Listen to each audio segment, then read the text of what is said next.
Assalamualaikum, sarapan apa pagi ini? Gimana kalau kita buat menu yang simple dan mengenyangkan? Kalau lagi bingung mau sarapan apa atau lagi bosan makan nasi, ini bisa loh dijadikan sebagai menu alternatif. Buat yang suka bawang putih, cocok banget nih sarapan dengan garlic bread. Bahan apa saja yang diperlukan dan bagaimana cara membuatnya? Yuk simak videonya.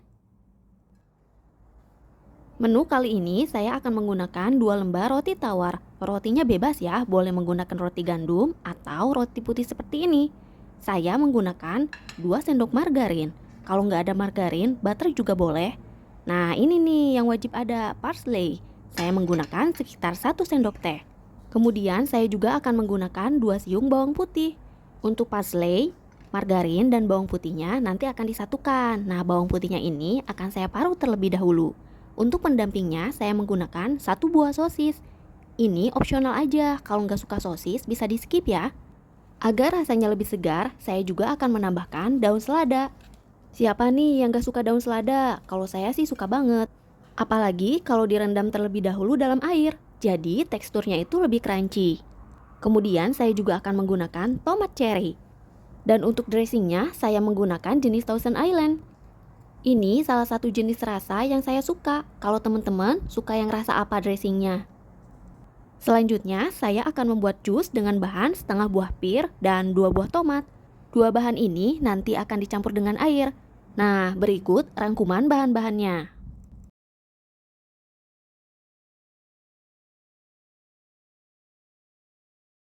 Sekarang kita parut bawang putihnya dulu ya. Saya menggunakan parutan keju seperti ini. Tapi kalau teman-teman punya alat untuk menghaluskan bawang putih, itu lebih praktis. Bisa juga sih ini ditumbuk, tapi karena jumlahnya sedikit, cuma 2 aja, jadi saya pilih dengan memarutnya. Siapa nih yang gak suka bawang putih? Enak loh, apalagi kalau ada aroma bakarannya. Setelah bawang putihnya selesai diparut, baru deh kita masukkan margarinnya. Jangan lupa masukkan juga parsleynya. Setelah itu aduk-aduk deh sampai semuanya tercampur rata. Dulu saya sering beli garlic bread ini, tapi kalau bikin sendiri rasanya bisa disesuaikan dan jumlahnya jadi lebih banyak. Selain itu, bisa jauh lebih hemat. Garlic bread ini kan rasanya cenderung asin. Jadi kalau yang bosan dengan selai yang rasanya manis, bisa dicoba nih menu satu ini. Enak kok. Ini kan sudah tercampur rata. Sekarang baru deh kita oles-oles ke atas rotinya. Oles yang merata ya, sampai ke semua sisinya. Untuk banyaknya bisa disesuaikan, mau sedikit ataupun tebal. Ini nih enaknya kalau bikin sendiri. Jadi bisa disesuaikan dengan selera kita. Setelah rotinya selesai diolesi dengan bahan tadi, saya tumpuk seperti dalam video. Kemudian saya potong menjadi 2 bagian. Hal ini memudahkan saya pada proses pembakarannya nanti, karena saya menggunakan wajan yang cukup kecil. Tapi ini selera saja ya, nggak dipotong juga nggak apa-apa. Saya potong karena keterbatasan alat. Rotinya saya sisihkan terlebih dahulu. Selanjutnya saya akan buat corak spiral pada sosisnya. Ini opsional aja ya, saya buat corak spiral agar nanti tampilannya jauh lebih cantik. Kalau nggak suka sosis, bisa ya diganti dengan olahan telur, bisa direbus, dibuat dadar, ataupun dibuat telur mata sapi. Setelah bahannya siap, sekarang kita panaskan wajan. Kemudian simpan roti di atasnya. Saya simpan 2 slice dulu karena wajannya nggak muat. Nah, di sisi yang kosongnya itu saya akan panaskan sedikit margarin untuk mengolah sosisnya.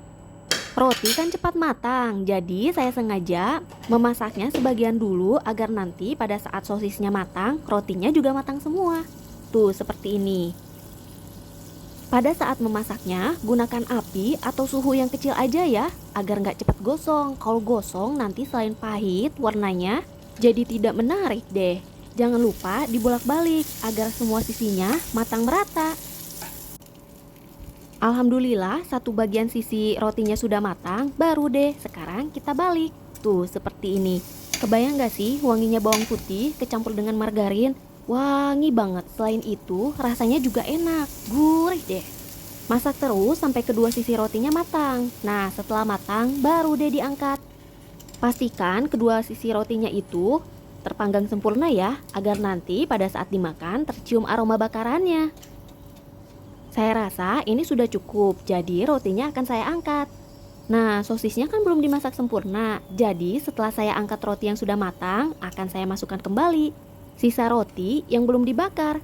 Jadi, nanti pada saat sosisnya matang sempurna, rotinya juga matang semua deh. Cukup efisien, bukan? Ini cocok sekali untuk menu sarapan. Proses pembakarannya sama dengan yang tadi ya. Tunggu sampai satu sisinya matang terlebih dahulu, kemudian dibalik deh. Sambil menunggu semuanya matang, kita buat jusnya ya. Untuk buah pirnya saya kupas, tapi kalau mau digunakan dengan kulitnya juga boleh. Jangan lupa dicuci yang bersih ya. Untuk tomatnya, setelah saya cuci sampai bersih, kemudian saya potong-potong menjadi beberapa bagian. Semua bahan jusnya ini saya potong agar nanti pada saat proses memblender jadi lebih mudah dan gak ada yang nyangkut-nyangkut di pisaunya itu. Ini akan saya tambahkan dengan 1 gelas air. Opsional aja ya, yang gak mau ditambahkan juga gak apa-apa, asal bisa aja nanti pakai blendernya. Selain bahan-bahan ini, bisa juga menggunakan alpukat ataupun buah-buahan atau sayur yang ada di rumah. Agar tampilannya lebih menarik, saya gunakan gelas kecil seperti ini. Dan sisa jusnya saya masukkan ke dalam lemari es. Jadi nanti pada saat mau diminum, lebih dingin dan lebih segar. Ide sarapannya udah jadi, gimana? Cukup menarik bukan? Pada saat memakan sayurannya, jangan lupa ditambahkan dressing agar jauh lebih enak. Jusnya juga seger loh, campuran antara pir dan tomat cocok deh. Terima kasih ya yang sudah menonton, jangan lupa recook, bye!